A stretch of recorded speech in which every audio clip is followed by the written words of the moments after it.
The antique grandfather clock in the foyer struck midnight, its somber chimes echoing through the empty Victorian mansion. Susan Matthews stood in her grandmother Eleanor's study, running her fingers along the mahogany desk where she'd spent countless childhood afternoons watching the family matriarch work. The smell of leather-bound books and aged wood still lingered, a bittersweet reminder of what they'd lost. 3 days had passed since the funeral, and the weight of Eleanor Matthews' absence hung heavy in every corner of the house. Susan's brother Mark had left hours ago, claiming he needed to make some calls about the estate. But something about his behavior had seemed off, rushed, almost furtive, when he'd hurried out the door. "I'll handle the paperwork," he'd insisted, barely meeting her eyes. "You focus on sorting through her personal effects." Susan pulled open the desk's central drawer, expecting to find her grandmother's prized collection of vintage fountain pens. The drawer was empty. Frowning, she checked the cabinet where Eleanor had kept her rare first editions, also empty. A creeping sense of unease settled in her stomach as she moved through the study, finding more spaces where precious items should have been. Her grandmother had been meticulous about her collections, each piece catalogued with loving precision. Susan had assumed they would divide everything equally, preserving Eleanor's legacy together. But as she discovered more missing pieces, a different picture began emerging, one that made her blood run cold. The sound of the front door opening startled her. Mark's footsteps echoed on the hardwood floors, accompanied by the rustle of papers. Susan stepped into the hallway, her heart pounding. "Where are Grandma's fountain pens?" she asked without preamble. Mark froze, his back to her. Even in the dim light, she could see the tension in his shoulders. "I've been meaning to talk to you about that," he said, turning slowly. "About all of it, actually." "All of what?" Susan's voice was barely above a whisper. "You have to understand," Mark began, running a hand through his graying hair. "The market's been terrible, and with Jenny's medical bills." He trailed off, unable to meet her gaze. The implications hit Susan like a physical blow. "You sold them? Without even talking to me?" "I had to act quickly. There were opportunities." "Opportunities?" Susan cut him off, her voice rising. "Those pieces were part of our heritage, Mark. They meant everything to her. And what good is heritage when my daughter needs surgery?" Mark shot back, his facade cracking. "You've always had it easy, Susan. Your perfect career, your perfect life. You have no idea what it's like to choose between family obligations and—" "Don't you dare," Susan interrupted, her hands shaking. "Don't you dare try to make this about my life. This was our grandmother's legacy. We were supposed to decide together." A heavy silence fell between them, broken only by the steady ticking of the grandfather clock. Susan noticed an envelope protruding from Mark's jacket pocket, bearing the letterhead of an auction house.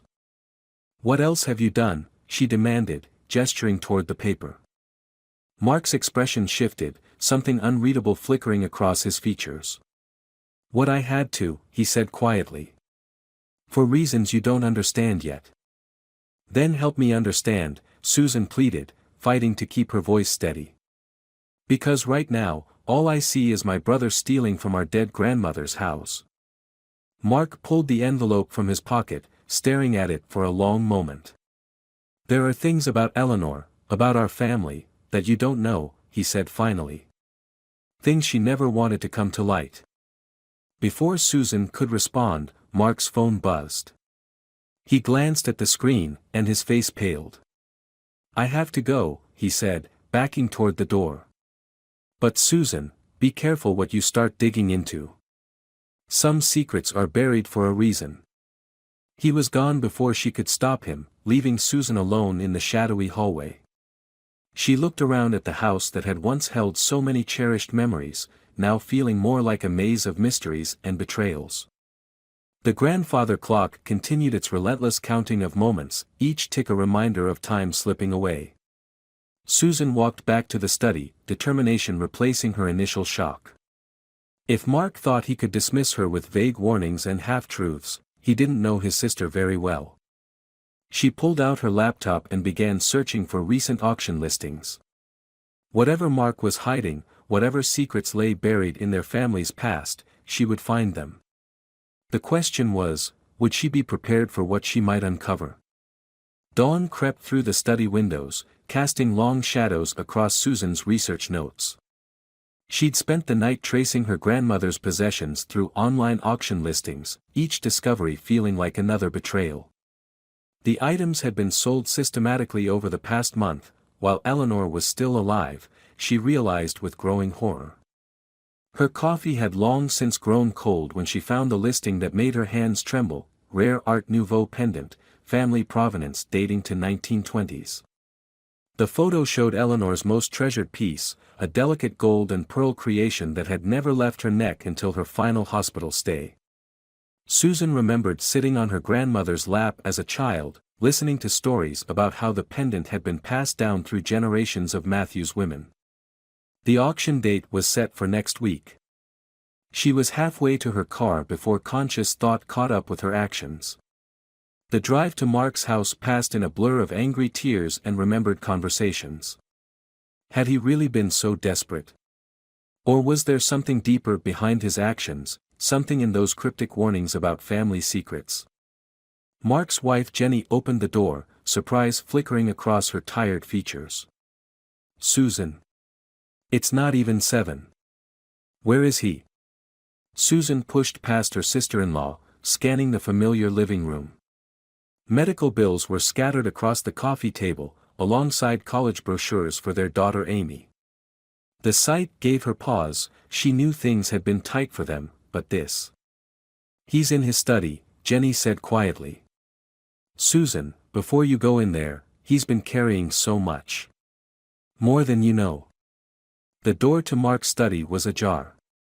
He sat at his desk, head bowed over what looked like old photographs. He didn't look up when Susan entered, though his shoulders tensed. "The pendant, Mark. Really?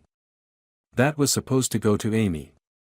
"You don't understand," he said, still not meeting her gaze.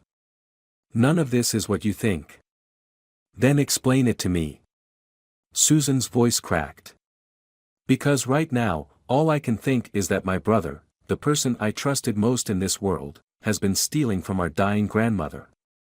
Mark finally looked up, and the devastation in his eyes made Susan step back. "You want explanations? Fine. But you might want to sit down." He pulled a leather-bound journal from his desk drawer. Susan recognized Eleanor's handwriting on the cover. "Where did you get that?" "She gave it to me," Mark said, 3 days before she died. "Said I had to protect the family, no matter what it took." He opened the journal to a marked page. "Read it. Start here." Susan's hands shook as she took the journal. The elegant script was unmistakably their grandmother's, but the words, they couldn't be right.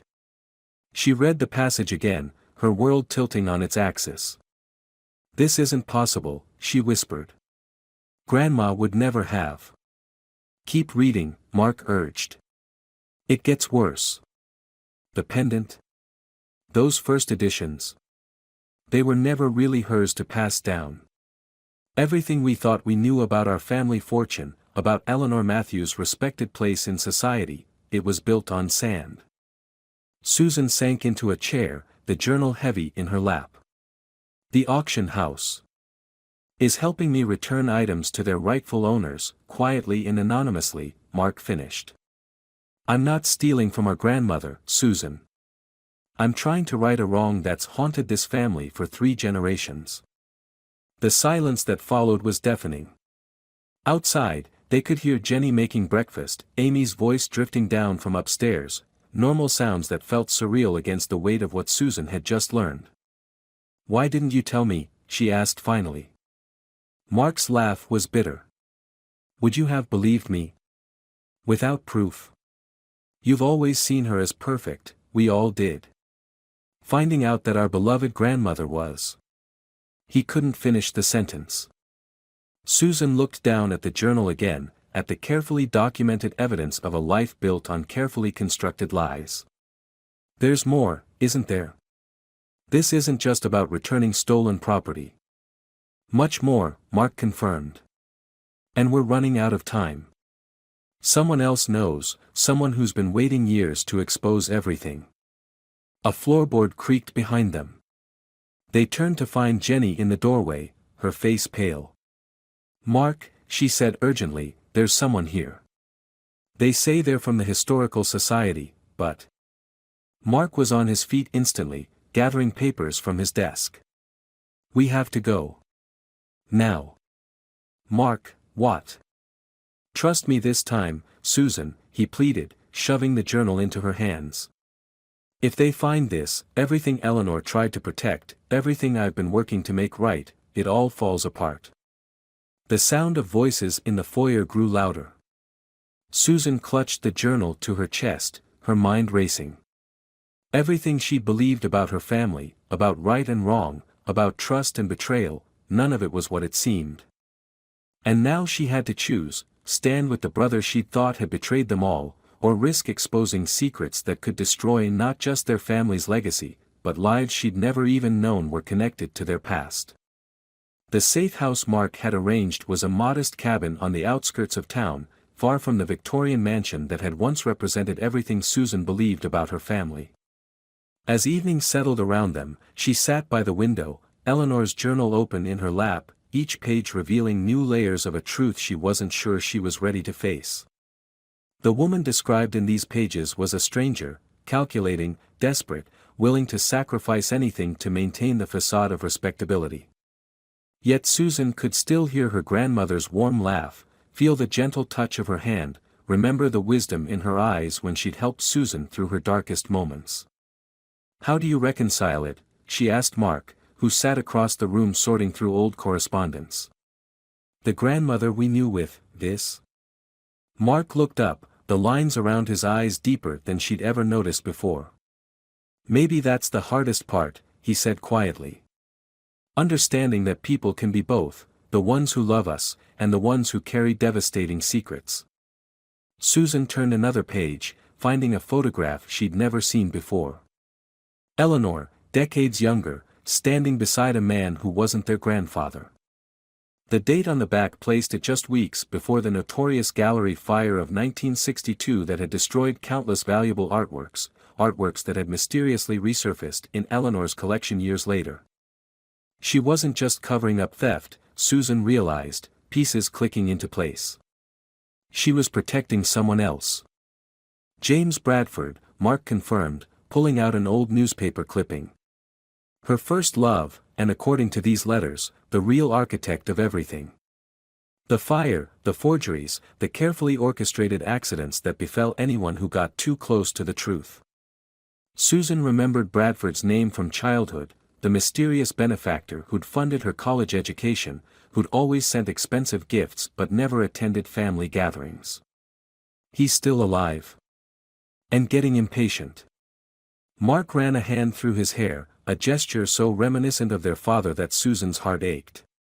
"He's dying, Susan. Terminal diagnosis.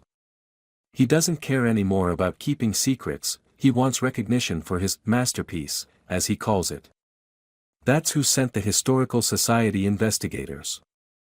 The weight of understanding settled over Susan like a physical presence. "You've been selling everything before he can expose where it came from. Trying to return it all without anyone knowing." "Not just returning it," Mark said. "Each piece has to be handled carefully, documented, restored to its rightful place without raising questions that could lead back to our family. Do you understand now why I couldn't tell you? Why I had to let you believe I was the villain?" Susan stood, walking to the cabin's small kitchen. The familiar action of making tea gave her hands something to do while her mind processed everything. Each clink of cups against saucers echoed with memories, afternoon teas with Eleanor, profound conversations over steaming mugs, moments that felt simultaneously more precious and more tainted with each revelation. "The money from the sales," she said suddenly. "It's not just going to Jenny's medical bills, is it?" Mark's silence was answer enough. "You're buying people's silence. Making sure Bradford's confessions will seem like the ravings of a bitter old man. Not buying silence, Mark corrected. Paying long overdue debts. Supporting the families who lost everything because of Bradford and Eleanor's schemes. She started the process herself, you know. Those charitable donations she was famous for. They always went to specific families, specific causes. Susan remembered the careful notes Eleanor had kept about her charitable giving, the personal interest she took in certain recipients. Had that been guilt? Redemption? Or just another layer of calculated manipulation? What happens now? She asked, returning with 2 cups of tea. Before Mark could answer, his phone buzzed, a message from Jenny. His face went pale as he read it. Bradford's dead, he said. Heart attack this morning. But he didn't go quietly. He sent packages to every major newspaper in the state. Letters, photographs, proof of everything. Susan felt the world shift again, but this time something else rose within her, not just shock or betrayal, but a fierce determination. Then we have work to do, she said, surprising herself with the strength in her voice. Mark looked up sharply. Susan. You tried to protect me by keeping me in the dark, she said. And I understand why. But I'm not that person anymore, the one who needed to believe in perfect facades and untarnished legacies. We're going to face this together, and we're going to do it right. She picked up Eleanor's journal, running her fingers over the worn leather. Grandma's last act was giving you this journal, trusting you to make things right. But look at the dedication page. Mark leaned forward, reading the faded inscription, "For my grandchildren, who must learn that redemption comes not from hiding our sins, but from having the courage to face them." The sound of approaching vehicles broke the evening quiet. Susan and Mark exchanged glances, years of unspoken understanding passing between them. Whatever comes next, Susan said, we face it as family. Not just for Eleanor's sake, but for our own. The lights of multiple cars swept across the cabin walls. Their time for preparation was over. Now they would have to decide, continue running from the truth, or stand and face it, whatever the cost. The morning papers landed with the weight of judgment on the cabin's kitchen table. Susan stared at the headlines, each one a hammer blow to the carefully constructed image of Eleanor Matthews, philanthropist and community pillar. But beneath the shock of public exposure, Susan felt something unexpected stirring, not shame, but a quiet resolve. They're calling it the scandal of the decade, Mark said, his voice hollow as he scrolled through news alerts on his phone. Bradford's deathbed confession has everyone diving into old records, connecting dots we spent months trying to erase. Susan picked up Eleanor's journal again, but this time she wasn't looking for revelations about the past. She was searching for something deeper, the thread of truth that ran beneath the deceptions. In the margins of entries about art forgeries and strategic manipulations, she found small notes, names of families helped, children sent to college, medical bills quietly paid. She was trying to balance the scales, Susan said softly. Not just covering her tracks, but genuinely attempting to make amends. Mark looked up, surprise flickering across his exhausted features. How can you still find something to defend in all this? I'm not defending her actions, Susan replied, choosing her words carefully. I'm trying to understand the whole truth, not just the headlines or the confessions, but the complex reality of who she really was. She walked to the window, watching the first hints of dawn color the sky. The world felt different now, as if the very air had changed with the exposure of long-buried secrets. But instead of feeling crushed by the revelations, Susan felt strangely liberated. We've been so focused on protecting her legacy, she continued, that we never stopped to consider what that legacy truly means. Not the social status or the valuable collections, but the deeper inheritance she left us. Mark joined her at the window, the morning light highlighting the silver in his hair. What deeper inheritance? All I see is a lifetime of lies unraveling. The courage to face consequences, Susan said. Think about it, Mark. She could have taken these secrets to her grave. Instead, she gave you that journal. She started the process of returning stolen art. She left us the tools to make things right, knowing it might eventually lead to exactly this moment. A knock at the door made them both freeze. Through the window, they could see reporters gathering at the edge of the property, drawn by some leak about their location. But this knock came from the back door, away from the media circus. Mark opened it to find Jenny standing there with a large cardboard box. "I found this in Eleanor's storage unit," she said, setting it on the table. The key was taped inside the journal cover. Susan approached the box with trepidation. Inside, they found dozens of folders, each containing detailed records, original ownership documents for stolen artworks, financial transactions, correspondence spanning decades. But beneath the damning evidence lay something else, a leather portfolio filled with original paintings signed by James Bradford. "These aren't forgeries," Mark breathed, examining them with growing amazement. "They're his real work. The ones he claimed were destroyed in the gallery fire." "Look at this," Jenny said, pulling out a sealed envelope addressed to Susan and Mark. The letter inside was dated just weeks before Eleanor's death. Susan read it aloud, her voice steady despite the emotion threatening to overwhelm her. "My dearest grandchildren. By now you know the truth, or at least part of it. The full story is more complex than even James understands. The fire, the forgeries, the carefully maintained lies, they began as a desperate attempt to protect someone I loved, but they grew into something I couldn't control. What matters now isn't the preservation of a false legacy, but the courage to craft an honest one. In this box, you'll find everything needed to set things right. Use it wisely, not just to correct past wrongs, but to understand that redemption doesn't come from hiding our mistakes, it comes from facing them with grace and determination. The path ahead will be difficult. Our family name may never recover. But you too possess something far more valuable than social status or material wealth, the strength to choose truth over comfort, justice over convenience. The real test of character isn't in never making mistakes, but in how we face them when they come to light. With love and faith in you both. Eleanor." The letter settled into silence. Outside, they could hear the growing murmur of reporters, the distant sound of more vehicles approaching. The world was waiting to pass judgment on the Matthews family legacy. Susan looked at her brother, seeing in his face the same mix of grief, understanding, and determination she felt in her own heart. "She's right," she said quietly. "This isn't about saving appearances anymore. It's about choosing what kind of people we want to be." Mark picked up one of Bradford's original paintings, studying it thoughtfully. "These could change the entire narrative," he said. "Prove he was a legitimate artist before the forgeries began.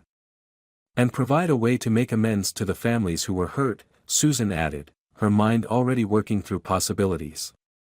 "Not through anonymous donations this time, but through honest reconciliation." The sound of another car door slamming brought them back to the immediate crisis.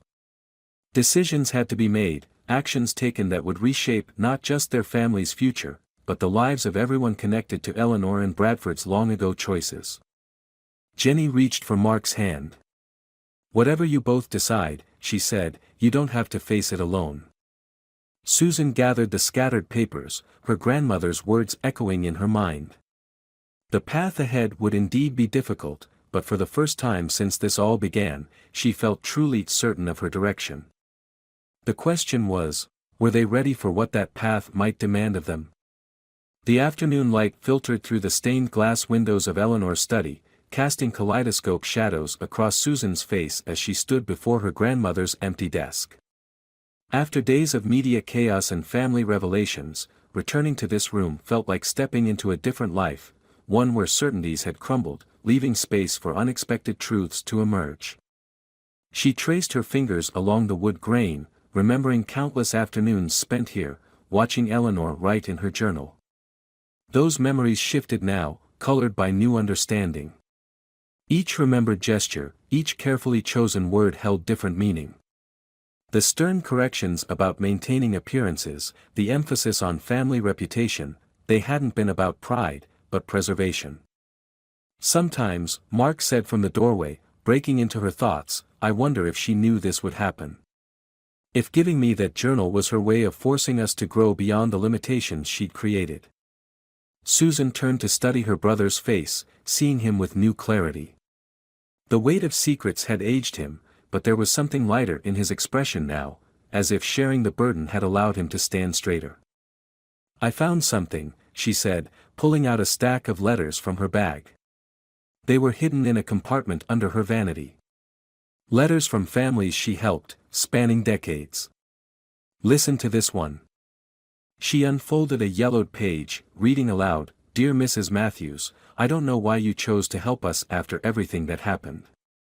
The money for Tommy's surgery saved more than his life, it saved our faith in human goodness. Whatever your reasons, know that your actions have given our family a second chance. The letter was dated 1975, signed by a name they recognized from Bradford's confession, one of the families most deeply hurt by the original art scheme.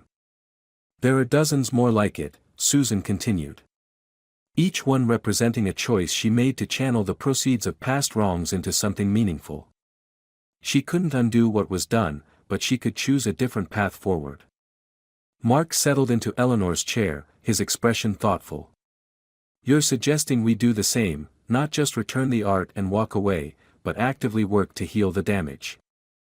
I'm suggesting we honor the best parts of her legacy while acknowledging the worst, Susan replied.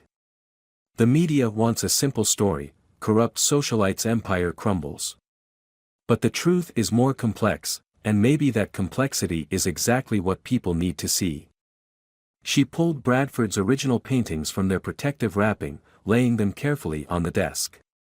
These aren't just valuable art, they're proof that talent and deception, brilliance and moral failure can exist in the same person. Just like Eleanor's charitable works don't erase her mistakes, but they do show her capacity for growth. The sound of car doors closing outside drew their attention.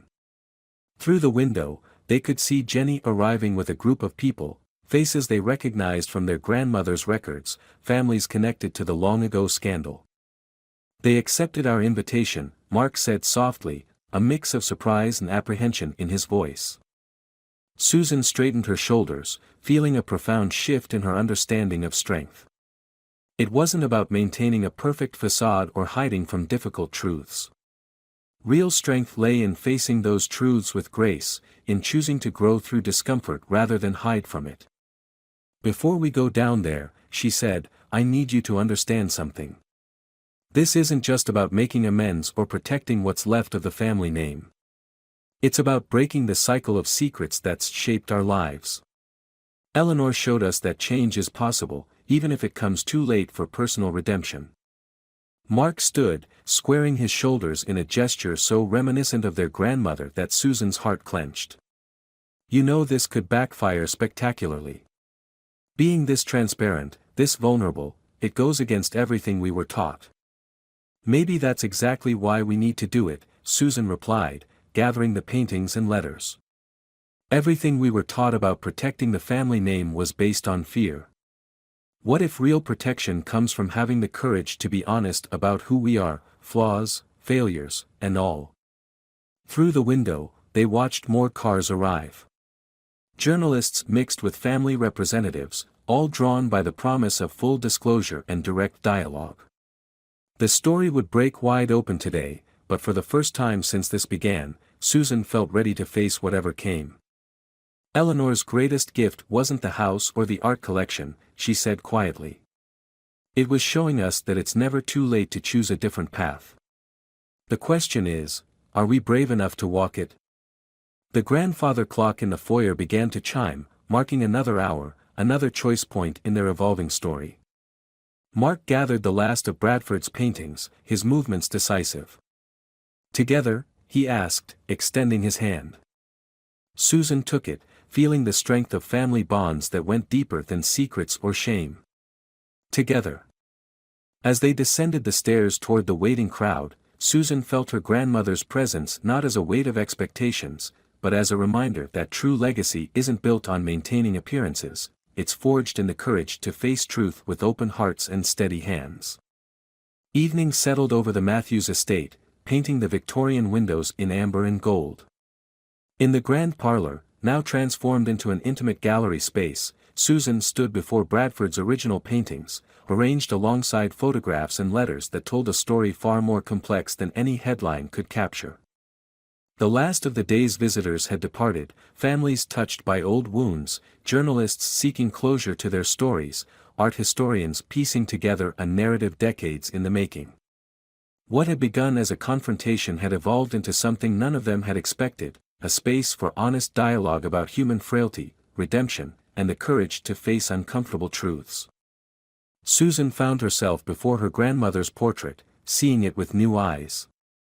The elegant pose and careful smile remained the same, but now she could see the subtle tension in Eleanor's hands, the whisper of worry in her eyes, signs of the weight she'd carried, visible only to those who knew where to look. "You would have been proud today," she whispered to the portrait. "Not of the secrets finally told, but of how we chose to tell them." Mark appeared at her side, loosening his tie after hours of difficult conversations. The Hendersons asked if they could include Bradford's early works in their family gallery, he said quietly. Not hidden away as evidence of scandal, but displayed alongside the story of how art, love, and human weakness can intertwine across generations. Susan nodded, remembering the tears in Mrs. Henderson's eyes as they discussed not just restitution, but recognition of how past wounds had shaped both families.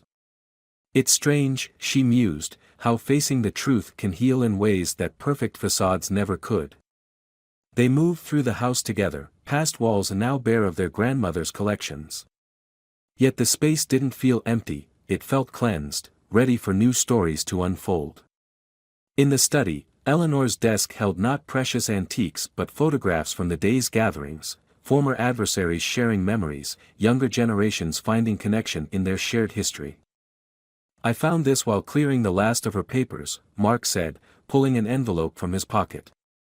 Inside was a photograph Susan had never seen, Eleanor as a young woman, laughing openly, her face free from the careful composure of later years. The date on the back was just days before the gallery fire that had set their family's complex story in motion. "She was just like us," Susan realized, touching the photograph gently. "Trying to protect the people she loved, making choices that seemed right in the moment, carrying the consequences long after the reasons had faded." The grandfather clock chimed in the foyer, its familiar sound now a reminder not of time lost, but of moments honestly lived. Through the window, they could see Jenny in the garden with Amy, showing her the spots where Eleanor had taught them about resilience disguised as flower care. "What happens now?" Mark asked, his voice holding not worry but genuine curiosity. Susan considered the question, feeling the weight of inheritance shift from burden to possibility. "We keep choosing truth," she said finally. "Not because it's easy or because it guarantees forgiveness, but because it's the only way to honor both who we were and who we're becoming." She moved to the desk, opening Eleanor's journal one last time. But instead of reading, she began to write, her words flowing from a place of hard-won understanding. "The legacy we inherit isn't just in the things we're given, but in how we choose to carry them forward. Sometimes the greatest act of love isn't in keeping secrets to protect others, but in having the courage to let truth breathe in the open air. Our grandmother taught us that lesson not through her carefully maintained image, but through her final choice to give us the tools for honest reckoning." Mark read over her shoulder, adding his own thoughts beneath hers. Together, they began crafting a new chapter in their family's story, not a pristine narrative of unbroken dignity, but a human tale of falling, rising, and learning to walk in truth. Outside, the evening light faded to dusk, and the old house settled around them with creaks and sighs that felt less like grief now and more like acceptance. In the growing darkness, Susan could almost imagine she saw Eleanor watching them, not the society matron of careful appearances, but the woman from the photograph, young and real and full of hope for what her grandchildren might become. The path ahead would hold its own challenges, its own moments of doubt and difficulty. But they faced it now not as keepers of secrets, but as stewards of a different kind of legacy, one built not on the preservation of appearances, but on the transformative power of choosing truth, even when that truth reshapes everything you thought you knew about love, family, and the courage to begin again. In the end, Eleanor's greatest gift hadn't been the inheritance of things, but the inheritance of possibility, the chance to write a new story, one honest word at a time.